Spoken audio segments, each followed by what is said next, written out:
종구의 마지막 과거 시험. 소년 종구의 꿈, 그리고 어머니의 희생. 옛날 경기도 양주골에 종구라는 아들을 둔 상민 부부가 살고 있었습니다. 천하디천한 신분이었지만 이 부부에게 아들은 세상의 전부였죠. 이들은 아들만큼은 붓을 잡게 하여 양반의 삶을 살게 해주리라 다짐했습니다. 부부는 없는 살림의 밭을 팔고 소를 팔아 종구를 서당에 보냈습니다. 봄이면 남의 집 머슴살이를 하고 겨울이면 빚을 져가며 아들의 뒷바라지에 모든 것을 바쳤죠. 우리 종구가 글만 읽어 대과에 급제하면 이 어미 아비의 한도 다 풀리는 것이지. 어머니는 밤마다 달아빠진 종구의 도포를 꿰매며 희망을 품었습니다. 종구는 그런 부모님의 마음을 알고 있었지만 재주가 부족했습니다. 몇 번이나 과거에 응시했지만 번번이 낙방이었고 해가 갈수록 집안의 빚은 늘어만 갔습니다. 그러던 어느 해 아버지마저 병을 얻어 세상을 떠나고 말았습니다. 어머니는 깊은 시름에 빠졌고 종구는 더 이상 과거를 볼 염치가 없었습니다. 종구야, 이제 그만해라. 이제 너도 밭을 갈고 곡괭이를 들어야지. 그래야 우리도 굶지 않고 살 수 있잖니. 어머니의 말에 종구는 차마 고개를 들지 못했습니다. 한참을 망설이던 종구는 어머니께 마지막으로 한 번만 더 기회를 달라고 간청했습니다. 어머님, 염치가 없사오나 이번 단 한 번만 더 과거를 보러 가게 허락해 주십시오. 정녕 마지막이라 여기고 이번 길에 모든 것을 걸고 다녀오겠습니다. 이번에도 낙방한다면 그땐 미련 없이 붓을 내려놓겠습니다. 어머니는 말없이 낡은 주머니를 건네주었습니다. 그 안에는 아버지가 남겨둔 몇 푼의 쌈짓돈이 들어있었죠. 이것이 마지막이다. 굶지는 말고 가거라. 어머니의 마지막 당부를 뒤로한 채 종구는 한양으로 향하는 길을 떠났습니다. 이 귀인을 찾아서 노인과 여인의 만남. 한양으로 향하는 길, 종구의 발걸음은 무거웠습니다. 가진 돈은 얼마 없고 어머니가 싸주신 떡 몇 조각이 전부였죠. 배고픔과 피곤함에 지친 종구는 한장터 옆 허름한 거적 위에 앉아있는 늙은 점쟁이를 발견했습니다. 누더기 옷을 걸친 노인은 사람들이 지나가며 던지는 시선에도 아랑곳하지 않고 묵묵히 앉아 있었습니다. 종구는 그 노인의 초라한 모습이 왠지 모르게 자신의 처지 같아 보였습니다. 종구는 남은 돈으로 노인에게 밥 한 끼라도 사드리고 싶었지만 노인은 종구의 돈을 받지 않고 손금이나 보자고 했습니다. 허허, 손바닥이 부드러운 걸 보니 흙은 못 만져본 상이로구나. 붓을 들었으되 아직 문은 들어서지 못했고 뜻은 있으되 길은 아직 어둡네. 이번에도 과거에는 낙방할 것이야. 노인의 말에 종구는 놀라움을 금치 못했습니다. 자신이 과거를 보러 가는 길이라는 것을 어찌 알았단 말인가? 종구가 불안한 마음으로 해결책을 묻자 노인은 의미심장한 말을 남겼습니다. 허나 한양으로 가는 길에 귀인을 만나게 될 것이니 그냥 지나치지 마시게. 겉은 누더기요 행색은 보잘것없어도 그 사람의 손 안에 진짜 복이 들었을 걸세. 노인의 말을 뒤로하고 종구는 다시 길을 떠났습니다. 그러나 노인의 말이 계속 귓가에 맴돌았죠. 과연 귀인이 나타날까? 해가 지고 어둠이 깔리자 종구는 길을 잃고 산속을 헤매게 되었습니다. 그때 짐승의 울음소리가 들려왔고 종구는 겁에 질려 주저앉고 말았죠. 그때였습니다.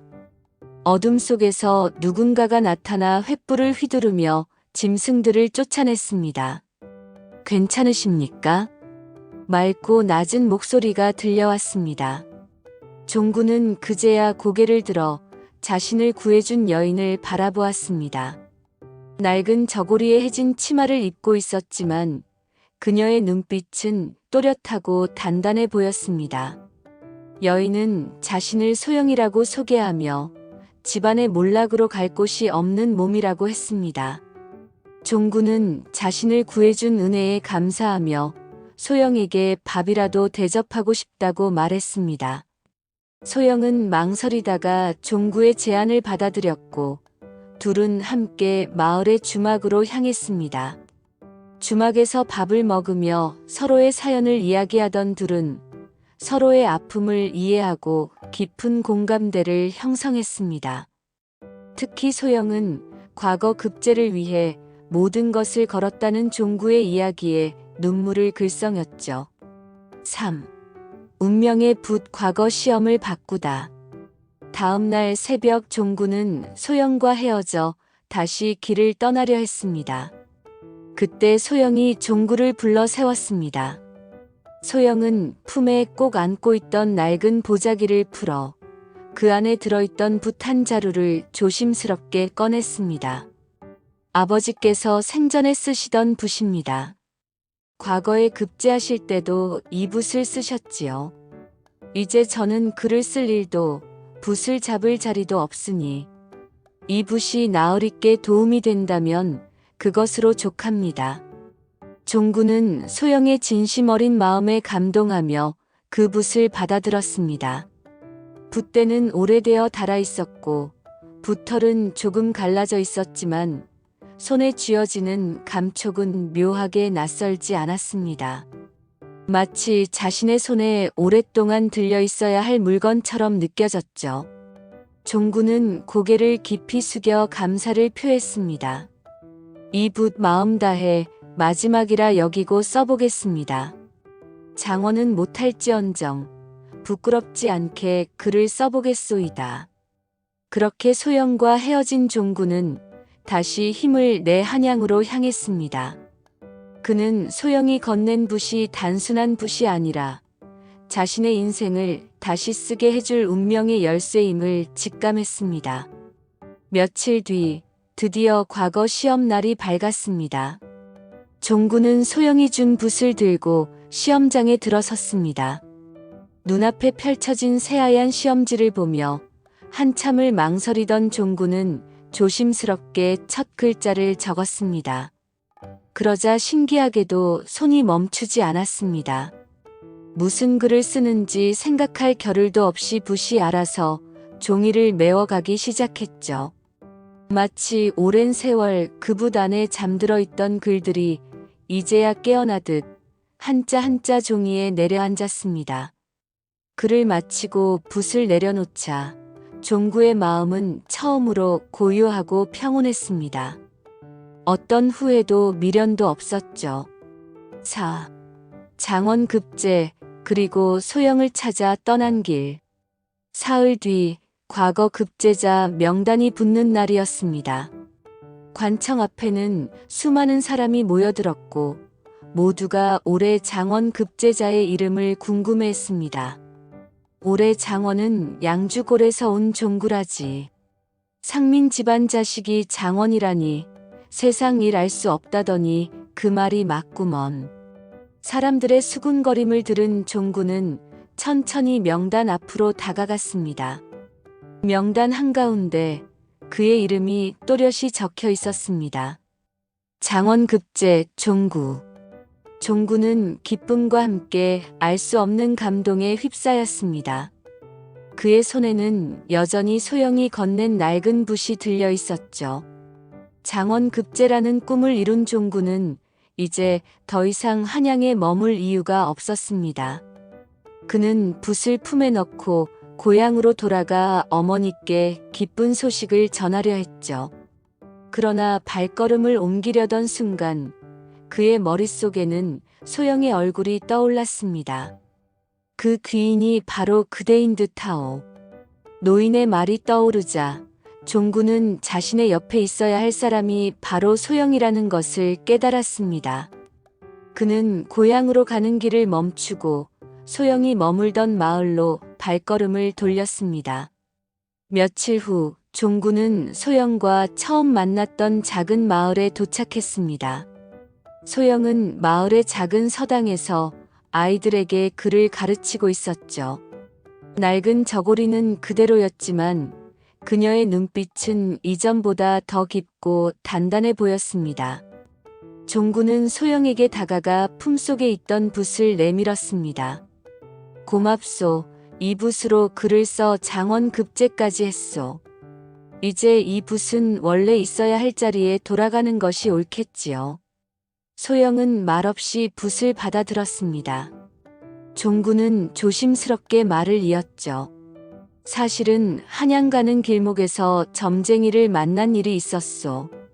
가는 길에 귀인을 만나리라 말했는데 이제야 그 귀인이 바로 그대인 듯하오. 만약 괜찮으시다면 이 몸과 함께 제 고향으로 내려가 주시겠소? 집은 작고 밥상은 소박 하나. 저의 어머님께서 따뜻하신 분이시고 저 또한 비록 어리숙하나 마음만은 한결같소. 소영은 잠시 눈을 감았다가 고요히 고개를 끄덕였습니다. 오, 새로운 시작, 사랑과 희망이 가득한 초가. 며칠 뒤 종구와 소영은 함께 고향으로 향했습니다. 멀리서 어머니가 계신 초가집이 보이자 종구는 가슴이 벅차올랐습니다. 마당에는 어머니가 나무를 다듬고 계셨고 그 모습은 여전히 변함없이 고단해 보였죠. 어머님, 아들 장원급제하여 돌아왔습니다. 종구의 외침에 어머니는 손을 멈추고 천천히 고개를 들었습니다.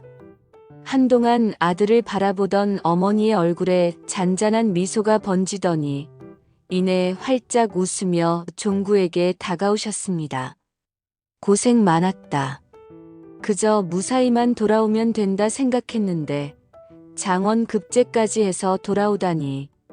이 어미가 무슨 복으로 이런 날을 보는구나. 어머니는 이내 종구의 옆에 서 있는 소영에게 눈길을 돌렸습니다. 소영은 조심스럽게 어머니께 절을 올렸고 종구는 어머니께 소영과의 인연을 이야기했습니다. 어머님, 이 여인은 제가 길에서 만난 인연입니다. 목숨을 구해주셨고 이분이 건네주신 붓 덕분에 과거에 급제할 수 있었습니다. 종구의 말에 어머니는 잠시 말이 없었지만 이내 활짝 웃으며 소영의 손을 따스하게 잡았습니다. 먼 길 오시느라 얼마나 애쓰셨소. 초가 안채라 누추하오나 어서 안으로 드십시다. 그날 이후 소영은 종구의 어머니를 친어머니처럼 모시며 부엌길을 거들었습니다. 낙방만 하던 종구는 장원이 되었고 갈 곳 없던 소영은 따뜻한 보금자리를 찾았죠. 허름했던 초가집에는 사람의 온기가 돌기 시작했고 밥 짓는 냄새와 사람들의 웃음소리가 끊이지 않았습니다. 그렇게 겨울이 채 가시기도 전에 종구의 집에는 봄보다 먼저 따뜻한 기운이 찾아왔습니다.